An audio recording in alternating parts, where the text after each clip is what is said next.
Yo, yo, yo, yo, yo, this your boy Larry, and I'm chilling and vibing with Thomas Reed the third.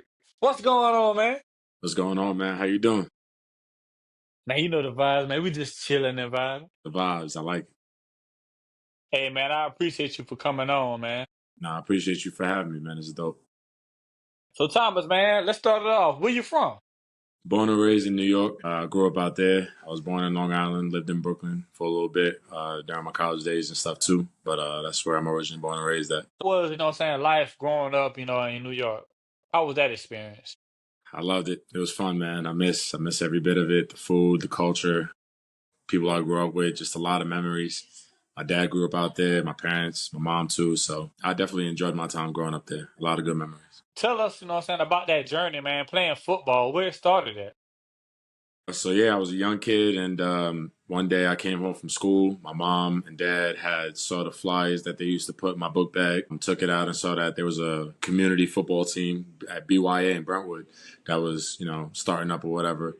And my dad said, "Let's give it a shot." My mom wasn't with it; she didn't know nothing about football, but they decided to give it a shot, and I fell in love with it immediately, and I've been doing it ever since. So, like, you went to college, so that experience, then you went to pro. What was that process like? So my college process was a little different before NIL and all of that stuff like that. But I went junior college originally. I went to Lackawanna College for a semester. And then at that point, my dad had an illness. He was getting sick with a kidney disease he had. So then I ended up transferring to Nassau Community College, played my freshman year there.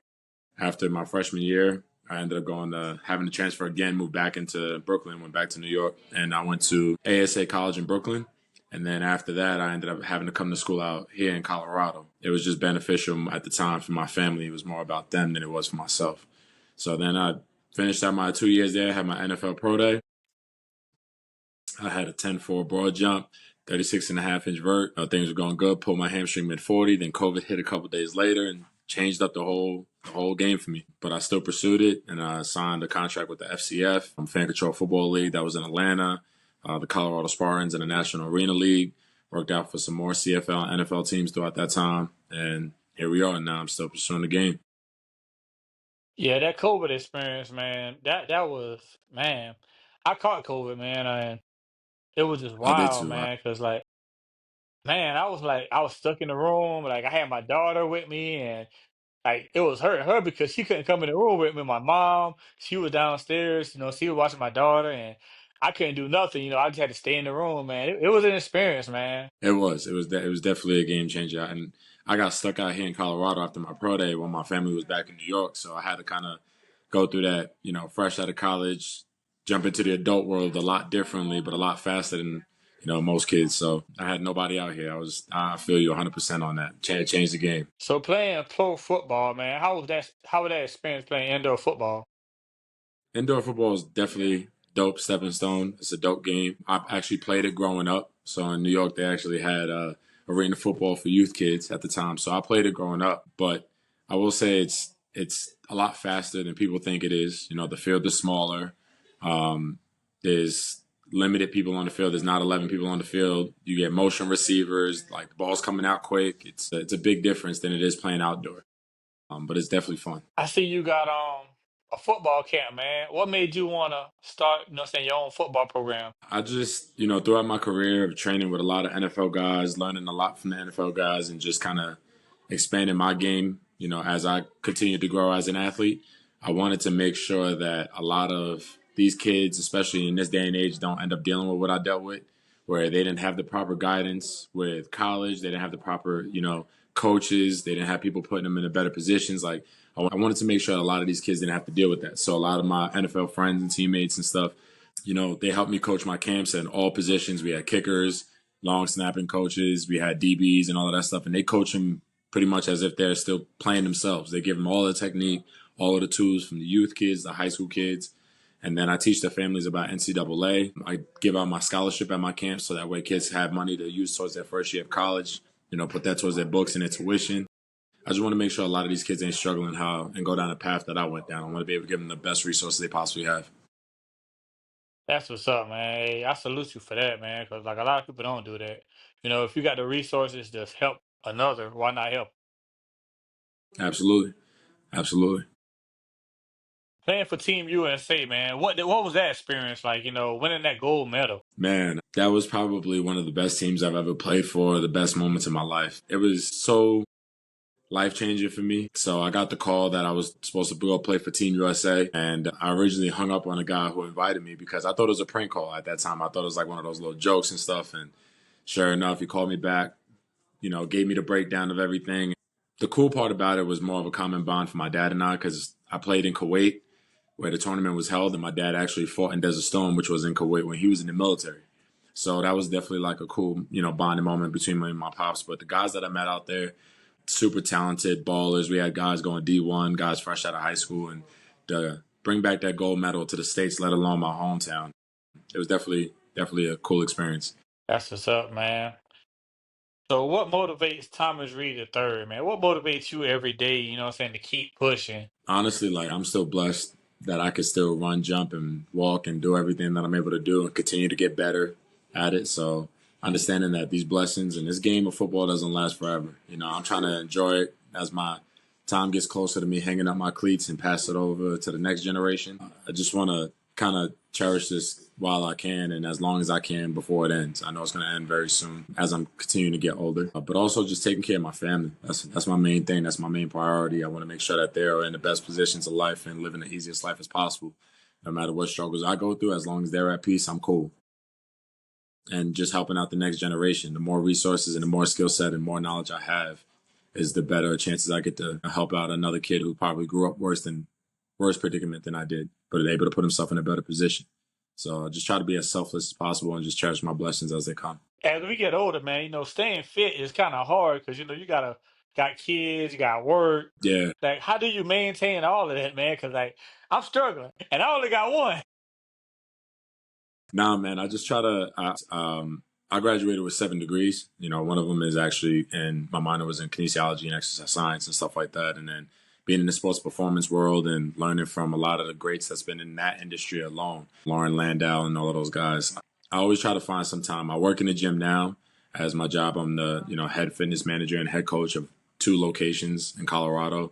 So I'm running both of those. So I'm constantly in the gym, finding ways to be in the gym. But if I'm not there, I mean, I could write up a program and give it to people so they could do some home workouts, whether it's just doing some band exercises or just getting something going with plyometrics or body movement. As long as you're keeping the body moving and keeping it fresh as long as you can, I think you'll be all right. So from New York to Colorado, how was that transition, man? How was life in Colorado? Life in Colorado is great. I will say it's definitely beautiful. It's a beautiful place to be. The scenery is great. The networking is off the charts. I mean, you can go anywhere, meet somebody, have a conversation, and then next thing you know, they might know somebody that can help you in something that you didn't even know you needed help with. It's a very great place to be at. I will say it was a culture shock for me originally because the lifestyle obviously is just extremely black and white. The food, kind of how friendly people are. New York, we keep our head down. We speak here and there, but we keep our head down. We get to point A to point B, and it's not a bad thing. It's just out here, it's a little more interactive with people you don't know. But other than that, it's been a beautiful time out here. So Dion out there, Sanders prime time. Have you ever had a chance to meet him yet? I haven't, but I actually I prepped one of my kids that I was mentoring actually coming from a school, and he actually got an opportunity to walk on for Dion this past year. I think he's up there, or he might have transferred out. I got to check, but I've been up there a couple times, and a couple of the guys that I came out of my draft class with, they actually played at CU Boulder. So we've been to a couple of games so far, and it's just a great atmosphere that he's doing and things he's doing up there. Yeah, it is, man. Like this year, man, they got an awesome record, man. They done changed. Going from what was to what is now, it's a whole different ball game. 100%, 100%. From watching it myself, but when you talk to the guys that actually been in part of those programs where it wasn't the best program to what it is now, for them to see that development and kind of being that, I wish I was here. That is, I'm pretty sure that's a very fulfilling feeling for them as alumni. So props to him and credit for him what he's doing up there. So you just starting your camp. What was that process like? Starting it up. Was you nervous? Anxious? I mean, I'm pretty sure all kind of emotions been in your system, right? You know what I'm saying, during that process? Yeah. So when I decided to do it, I actually did my 2 camps that I hosted this past year. I was able to complete that in about 2.5 to 3 months. It happened extremely fast, but I was kind of really locked in on it, constantly thinking about it, dedicated to it, just to make sure that I had it ran professionally and efficiently and beneficial for everybody. So I was kind of in a situation after I got released from the Colorado Spartans earlier this year, and I just started thinking about everything that I would need as a player and everything that I would expect from when I went to football camps like the Nike, Under Armour, all of those camps. And I try to think about all of the stuff that I had when I was there, but what else can I do that's very different compared to a lot of these camps? And it was kind of just it was an easy transition for me because I've been mentoring kids and helping kids get into college since I was in college. I've been doing this since my sophomore year of college myself. So it wasn't as stressful putting the pieces together with a clientele and stuff, I guess, or the athletes that attended. It was just chaotic as you could possibly think of, just like having to organize things and making sure everything was ran smoothly. But getting people to attend, that was the easy part for me, to be honest. Yeah, you know how they say, man, one door closed, another one open. Absolutely.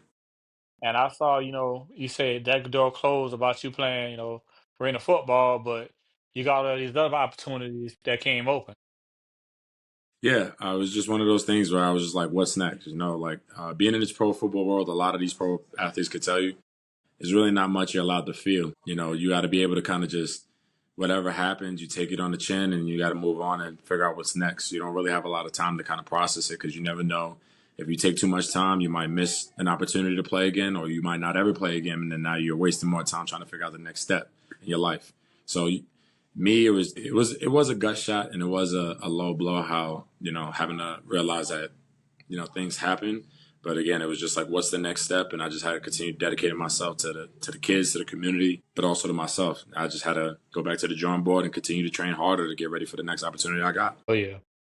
So what advice would you give somebody, coming up, saying they just got their big contract, but they don't know what their next move is? What would you tell them? My best advice that I tell a lot of these athletes who are, jumping into this pro world, regardless if you're signed or not, well, number one is to make sure you find somebody you trust. Trusting people in this industry, obviously, and building relationships is not the easiest thing, especially when it's trying to figure out what's genuine and what's not. But it's also about finding people. When you find those people you could trust, like, make sure you do what you can for them. Take as much as emotions as you possibly can out of the picture when it comes to things happening, like, with agents and agencies and teams and coaches and all of this stuff. Like, this is a business. It's not just being a football player anymore. It's understanding that this is a business lifestyle that you're jumping into. Build your medical team. Make sure you have people you could trust, acupuncture, chiropractors, doctors, all of that stuff. Like, build your own team. That's what I have here in Colorado. I built my own team, and they've been extremely helpful from day one since I've been here. And just understand that this game doesn't last forever. The days that you feel like not going to training, the days that you feel like being lazy, understand that you take that time off because you're unsure about it and not wanting to figure things out. That's another day that somebody else is getting signed, somebody else is putting in the work, somebody else took your job, and that's another day you're not playing. So understand that this game doesn't last forever and cherish it as long as you can. This ain't college, this ain't high school ball no more. So I got one more question, man. Do you think Travis is gonna win Heisman? How do I think Travis is going to win the Heisman? I don't know, man. I mean, him and Genty have been balling out. So, I mean, I give them both credit for, one, doing what they're doing. Travis playing both sides of the ball, Genty running the ball the way he is and setting the marker for running backs right now, especially with the value of running backs is what it's been over the last few years. But he's been dominated, especially at Boise State. Like, a lot of people wouldn't expect that. So credit to him for what he's doing. Travis playing both sides, so credit to him. I don't know. I mean, whoever wins it, I mean, they got flowers. You know what I'm saying? Credit to them. But I'm not sure who's going to win it, to be honest with you. Yeah, it's a fight, man. It's definitely a It fight. is Both of them boys balling, man. Both of them boys balling. 100%. But Thomas, man, before we go, man, let everybody know what we doing.